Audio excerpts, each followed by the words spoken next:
Okay, I'm back. So I looked up cognitive dissonance. I think I'm saying it right.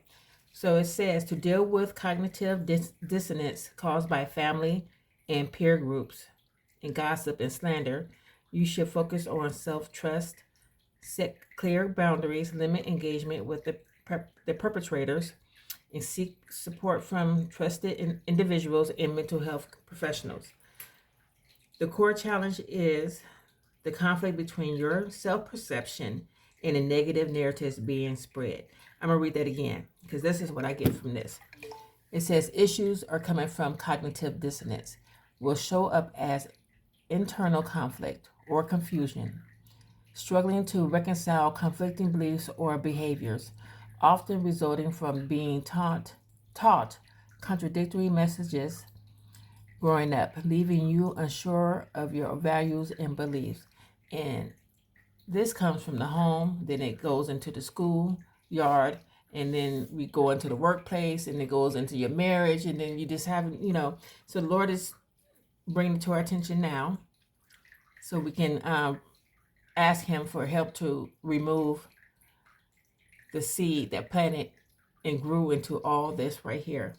And it says right here, and I'm going to read this sentence again. The core challenge is the conflict between your self-perception and a negative narrative being spread. So don't believe what people are saying about you, right? Don't give in and believe that stuff. You know it's not right and you feel like you can't fight it alone. You ask the Lord to help you. And it says managing your emotions and perspective. It says regulate negative emotions, de-identify from the situation, practice self-compassion and forgiveness, focus on what is going right, and give it time. And of course, give it to the Lord. That's number one. So that's the message. It's pretty deep, right? What's today? Thursday for a Thursday message. All right, let's do the card of the day. What do I do with them? Oh, here it is. The card of the day.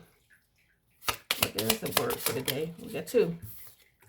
We got use caution. And it says, Proverbs 14:16. The wise are cautious and avoid danger. Fools plunge ahead with reckless confidence. I had this card. This is my first card from the deck yesterday. I got this deck yesterday. And this is the first card I pulled. Let's read it again. Proverbs 14:16. In your Bibles. The wise are cautious and avoid danger. Fools plunge ahead with reckless confidence. You know what fools plunge ahead with reckless confidence? That's the fool reverse.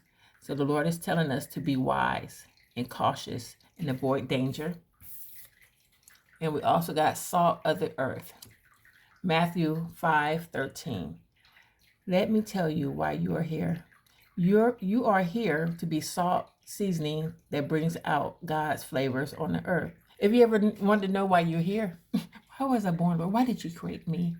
He said, let me tell you. Let me tell you why you are here. You are here to be salt seasoning. I'm gonna say seasoning salt, right? Laurie seasoning salt that brings out the God flavors of the earth. And then there's a question he has here. What is God desiring for you? What's God's desire for you? You just ask. You ask it. And what I learned this week is I'm good with writing. Boy, I can write out my thoughts. And I talk to God through my writing. Just, whatever is, God is, you got, he knows all about you. So there's nothing you can hide. So that's perfect. You can talk about it, right? And don't be ashamed because he already knows about it. So you can ask him this question. God, what's your desire for me? And the other question here, what is God's desire for you? Yeah, it's on this card too. What is God's desire for you? So he wants you to come and ask him those questions. Proverbs 14:16 and Matthew 5:13.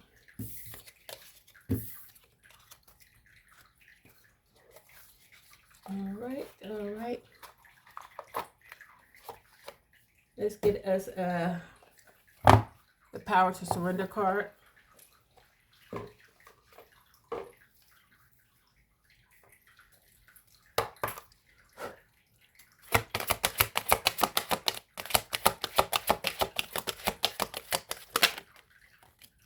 It says surrender your addictions. Whether you are addicted to substances, food, people, sex, or overworking, take action. I heard overthinking in my mind's eye. Overthinking. Take action to begin to heal the addiction and replace it with healthier alternatives. And if you don't know what healthy alternatives is, Google it. Google it, and they're going to tell you. It's always going to be going outside in nature. It always says that first. Volunteer. Volunteering is perfect. It gets your mind off yourself. While Lord is working at others, working those things out in you. So let's get us a healing effect Christian card affirmation.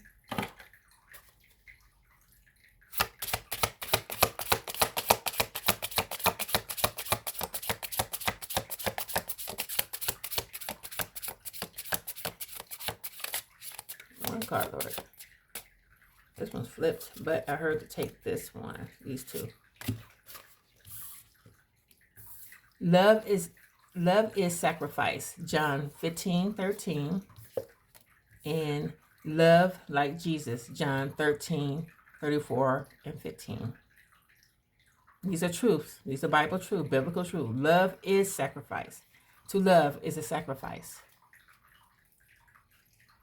And then it also says love like Jesus. So if you don't know how to love, he's telling you, love like Jesus. And if you don't know how Jesus loved, then you go read John 13, verse 34 through 35.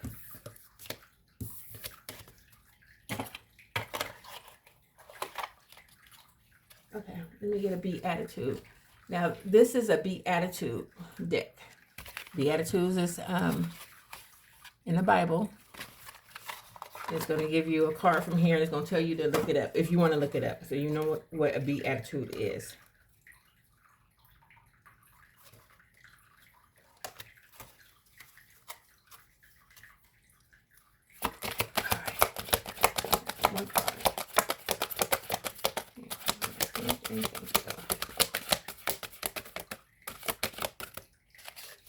Let's try it again.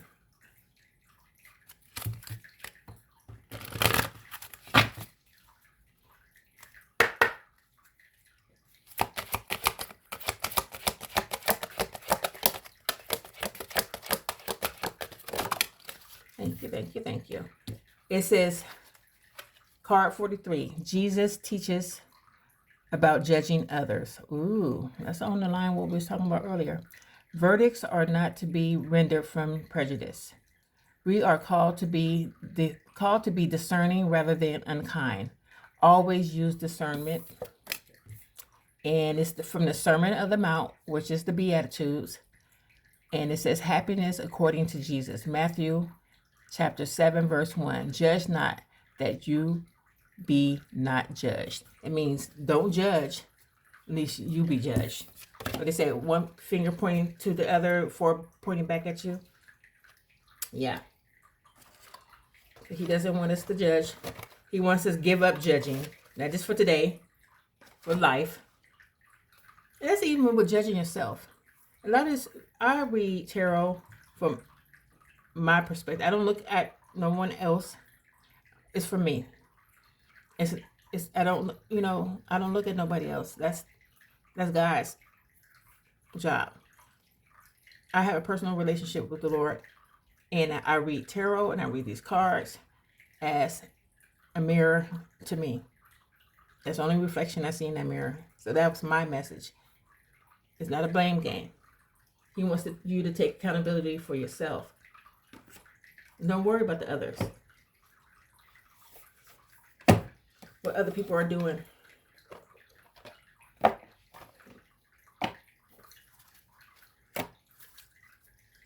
right.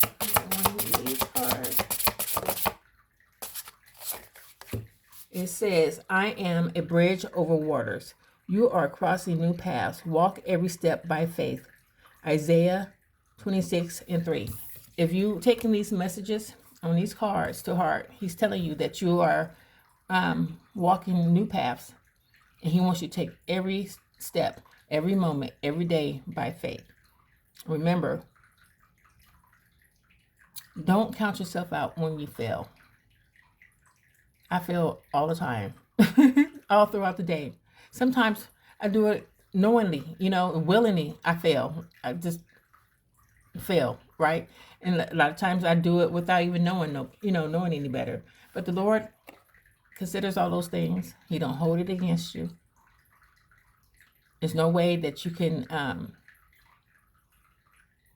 block, hide anything from him. So you just live transparently, You ask him for forgiveness of the things that you didn't know you did wrong and bring it to your attention, right? And it's not going to be like 10 of wands, a burden, like heavy lifting. He's very graceful and he's very kind, and he just gives us a little at a time. He's not a taskmaster with a whip. But yeah, this is from Isaiah chapter 26, verse 3.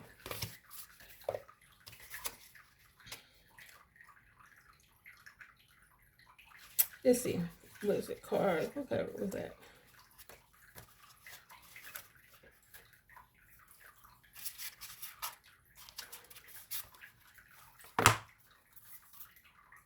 No number on it. I am a bridge. Hold on. Let me look in the book real quick. I am a bridge.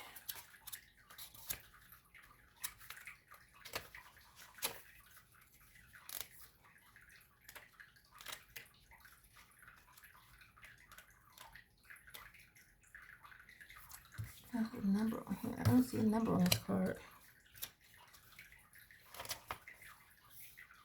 Okay. It says bridge. At times in life, we all come to a point that seems to be impossible for us to cross over from one point to another without pain or disappointment, but still we have to cross over. During these times, know that God has a bridge to carry you over obstacles with divine love. This is what I said. Just ask him. Just ask him for help. Check in with him throughout the day. He'll still be there. He will still be there. And he just wants you to learn. Just learn how to trust